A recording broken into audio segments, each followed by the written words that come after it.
It started with a post. Just a single thread on an old, half-broken forum buried so deep in the internet you couldn't stumble on it by accident. The kind of place where usernames are just strings of numbers and every comment feels like it's been sitting there for years, rotting in digital dust. David found it on a Tuesday night, or maybe it found him. He was scrolling through random conspiracy boards looking for creepypasta material to laugh at when he saw the title in all caps, The 333 Door Knock Challenge, Don't Break the Rules. He clicked. Inside was nothing but a wall of text, written in short, jagged sentences, no punctuation where you'd expect it. Like whoever typed it wasn't just writing, they were warning. The instructions were simple. Step 1. Wait until exactly 3:33 a.m. Step 2. Stand in front of your front door. Step 3. Knock 3 times. Step 4. Ask, "Are you there?" That was it. No explanation, no pictures, no follow-up comments. Just the list. David laughed. Okay, internet. Nice try. He'd seen 100 challenges like this. Bloody Mary, the Midnight Man, elevator games. They were always fake, meant to scare bored kids. But something about this one felt different. Maybe it was the lack of detail. Maybe it was the eerie way the steps ended abruptly, like there should have been more. Or maybe it was because every single person who commented on the thread had deleted their account. He scrolled to the bottom and noticed something odd. There was a reply, dated less than 24 hours ago. No username, no profile pic. Just 4 words. Rule 4 is missing. David read it twice, then shrugged. Probably a troll. Still, his mind kept circling back. What was Rule 4? It was 11:48 p.m. He was alone in his apartment. Rain tapped gently at the window. The power of suggestion is a dangerous thing, and curiosity was already wrapping its fingers around him. He leaned back in his chair, glancing at the clock. Plenty of time until 3:33. He told himself he wouldn't actually do it. But his brain had other plans. The hours crawled. Midnight came and went. He found himself rehearsing it in his head, how he'd walk to the door, how he'd knock, what he'd say. Somewhere between 1:30 and 2 a.m., his phone buzzed. A text from an unknown number. It just said, "Don't forget the rules." David stared at it, his stomach tightening. He typed back, "Who is this?" No reply. He set the phone down and tried to shake it off. Probably a wrong number. Or someone from the forum messing with him, but he couldn't focus. Every creak in the apartment seemed louder. The rain had stopped. The air felt heavier, thicker. By 3:20 a.m., David was pacing. His camera app was open. If nothing else, he'd record it for TikTok or something. Maybe get a laugh out of his friends. At 3:31, he positioned himself in the hallway facing the front door. The digital clock on the stove blinked in the background. 3:32. His palms were sweating. He felt ridiculous, but also wired. Like his body knew something. His brain didn't single quotes T.3:33. The second the numbers aligned, he stepped forward. His knuckles hovered over the door. He took a deep breath and knocked. The sound echoed unnaturally in the quiet apartment. He swallowed, then whispered, just loud enough for the mic to catch it. "Are you there?" Silence. He waited. 10 seconds. 15. He smirked at the camera, shaking his head. "See? Nothing happened." David froze. The sound had come from behind him. Inside, his breath hitched. He turned slowly, scanning the dark living room. No movement. No shadows out of place. He could feel his heartbeat in his throat. "Okay," he whispered, trying to laugh it off. Nice echo, that's all. But then his phone buzzed again. Another unknown text. This time it read, "Rule 4, don't turn around." David's mouth went dry. His hands trembled. He had turned around. A cold draft brushed past his neck. Something shifted in the air behind him, slow, deliberate. He didn't want to move, didn't want to breathe. The camera shook slightly in his grip. There was a faint sound now, like fingernails dragging along the floor. Coming closer, he told himself to run, to open the door and get out. But his legs wouldn't listen. He stayed frozen as the scratching stopped. Right behind his ear, a voice whispered, soft, feminine, but wrong. Too low, too close. You called me. David spun around, and the screen went black. 3:33 a.m. The numbers glowed faintly on the stove clock, a cold green in the dark apartment. David's phone camera was already recording, the lens pointed toward the door. He tightened his grip on the phone until his knuckles whitened, his heart tapping faster than he wanted to admit. The apartment was dead quiet, the kind of silence that made the air feel heavy, like sound itself didn't want to exist here. He raised his hand, took a steadying breath, and knocked. The sound bounced off the walls, hollow, sharp. For a moment, there was nothing. No creak of the floorboards, no hum of the fridge, not even the soft rain outside. Just empty air. He let out a nervous chuckle under his breath, the kind you give when you know you're supposed to be scared, but you're too stubborn to admit it. Yeah, okay, he whispered to the camera. That's it? That's the big scare? And then it happened. From somewhere deep in the apartment, behind him, came another knock.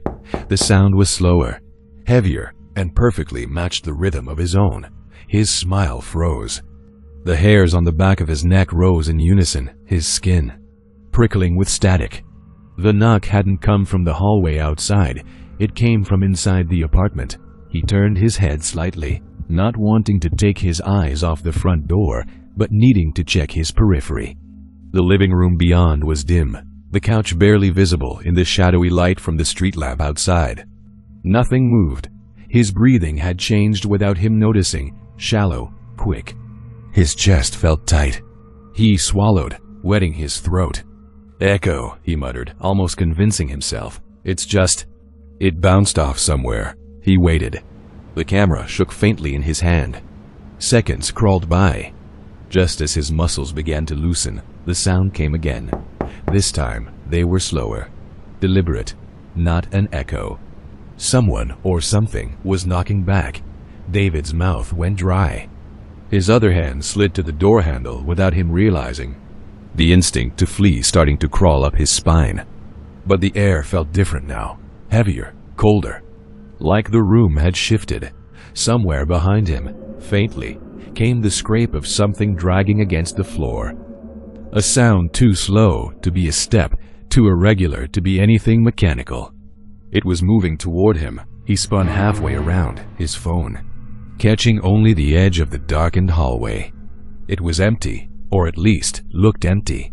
The shadows there were thicker than they should have been, like black paint instead of darkness.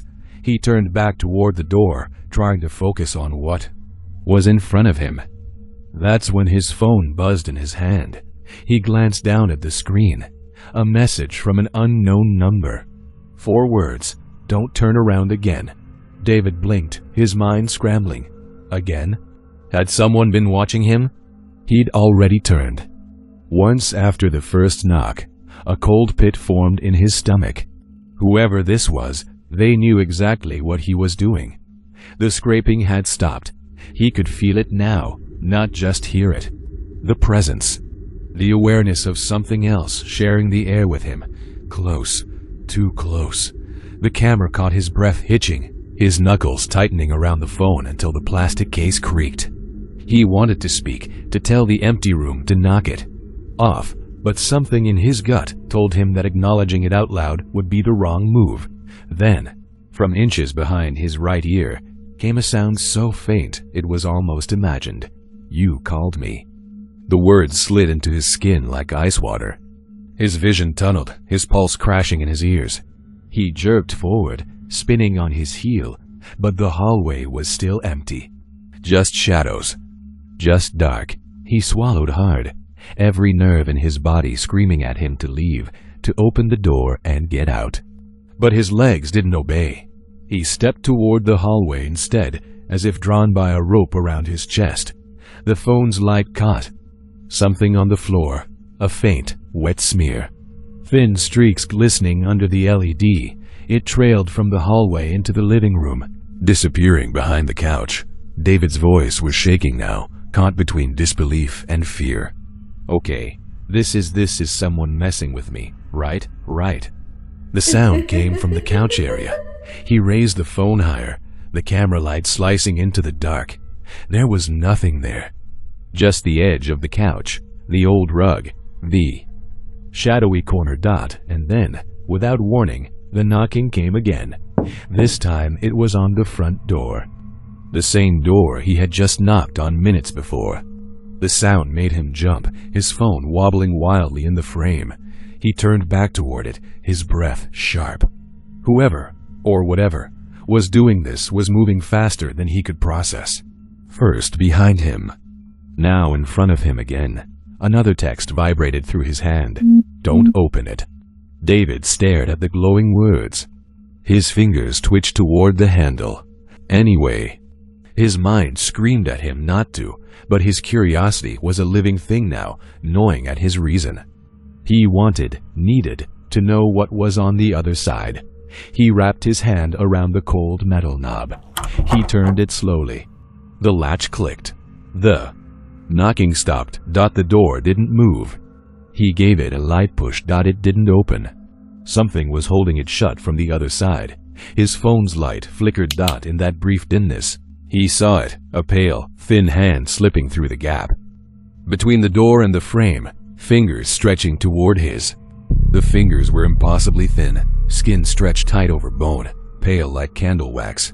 They flexed once, twice, scraping faintly against the wood as if testing the gap, as if feeling for him.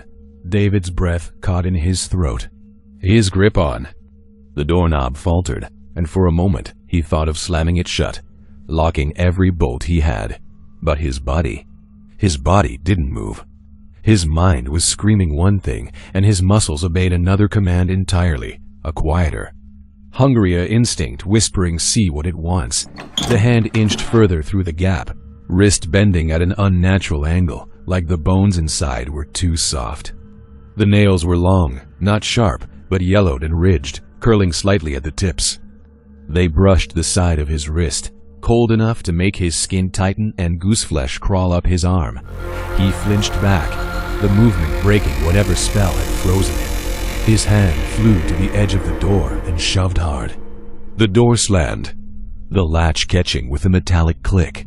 He backed away 2 steps, chest heaving, phone still clutched high enough to frame the door in shot. The camera caught only silence now, no knocking, no movement. The text tone went off again. He glanced down, a new message. The same unknown number. You've seen her now.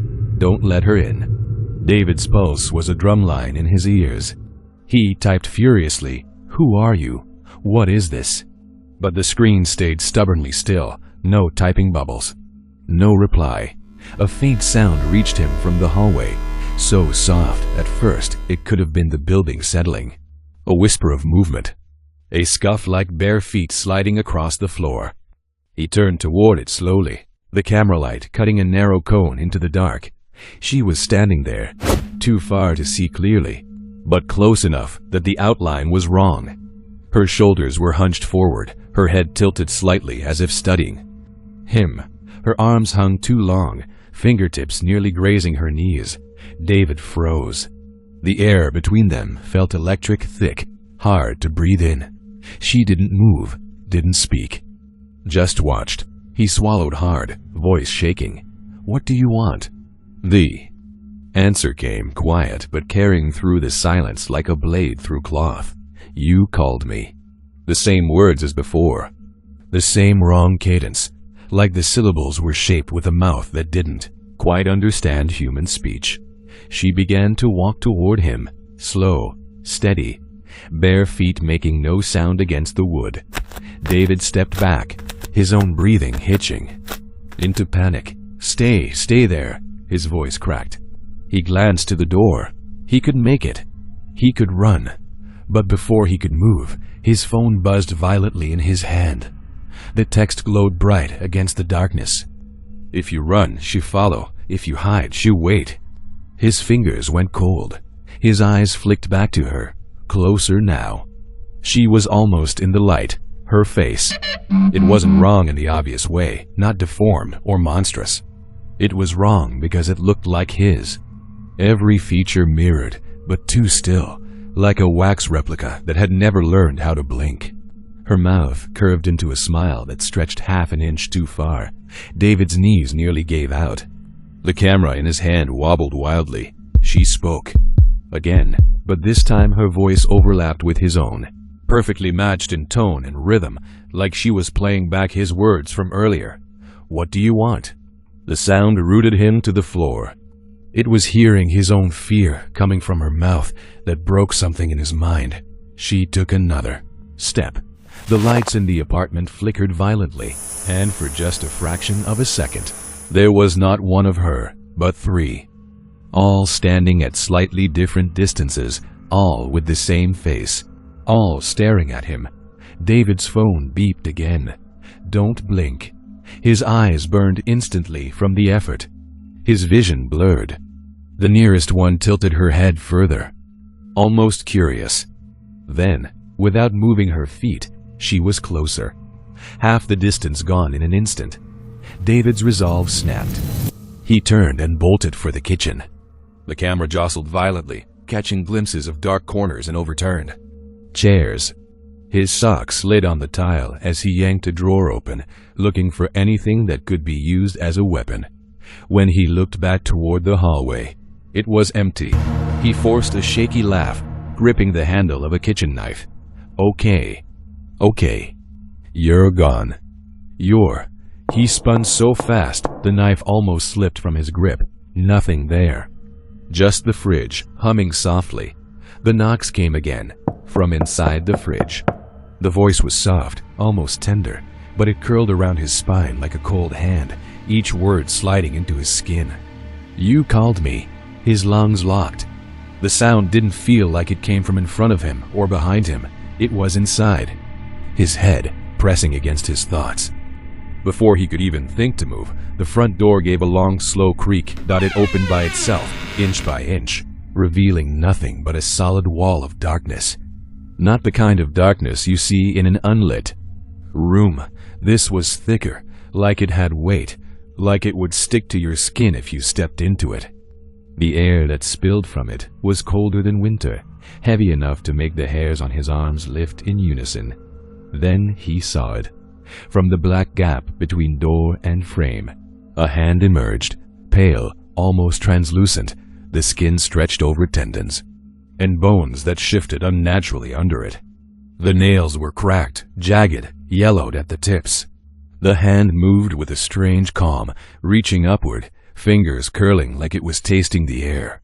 And then it landed on his shoulder. The temperature of her grip burned cold.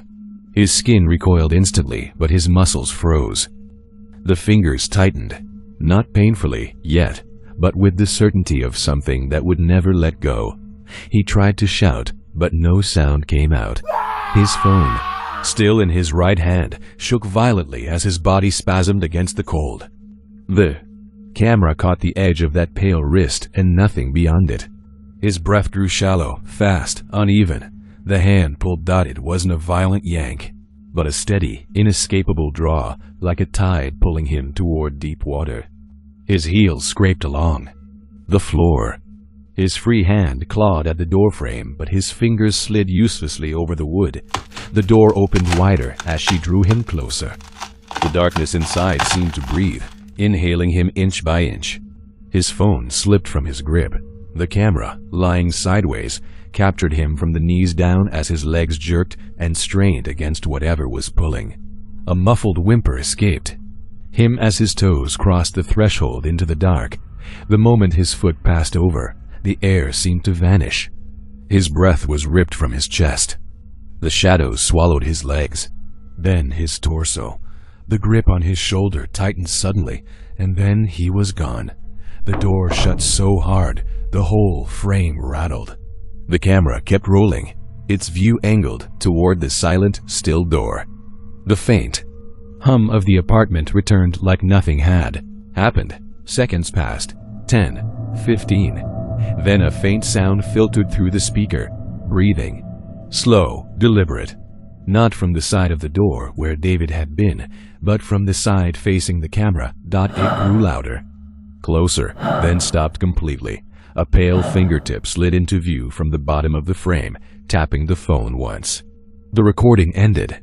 The morning sun spilled across the neighborhood, casting a weak gold light that failed to warm the air. It was too quiet for a Friday. No cars, no dogs, no voices. Just the wind, moving slow, like it didn't want to disturb what had happened. David's friends arrived at his apartment just after 9. They were supposed to meet him for coffee. He didn't answer their calls. Didn't respond to texts. At first, they thought maybe he'd overslept, maybe his phone had died. But as they stood outside his door, knocking, calling his name, a sense of unease began to creep in. The kind that comes from instinct, from some deep part of your mind that recognizes something is wrong long before your thoughts do. The knocks echoed through the door, dull and hollow. No answer. One of them crouched, feeling under the mat for the spare key. The metal was cold in his hand, colder than it should have been after sitting in the morning sun. They opened the door. The air hit them first, cold, damp, with a faint metallic tang that clung to the back of the throat. The curtains were drawn, blocking out most of the daylight.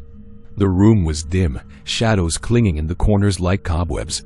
They called out again, louder this time. Nothing. They stepped inside. The floorboards groaned under their weight, the sound carrying too far, like it was traveling through empty space. That wasn't supposed to be there. The kitchen was neat, untouched. The hallway was empty.